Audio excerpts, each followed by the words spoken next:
I need to be careful not to mess with this beautiful hexagonal handle. So I'm going to sand it down and torch it and then treat it with iron acetate. But look at that palm swell. It's got a little bit of a knotty knot and it runs up down here, but I'm not really that concerned about it because the shock is going to be up here anyway. So yeah.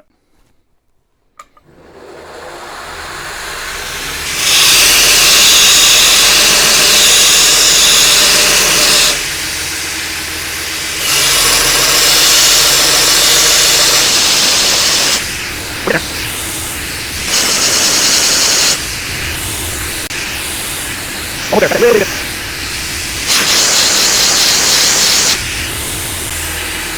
If you notice, I have to cool in between every grind because there's just so much material and so much heat builds up that I have to cool it off every grind. But she's looking good.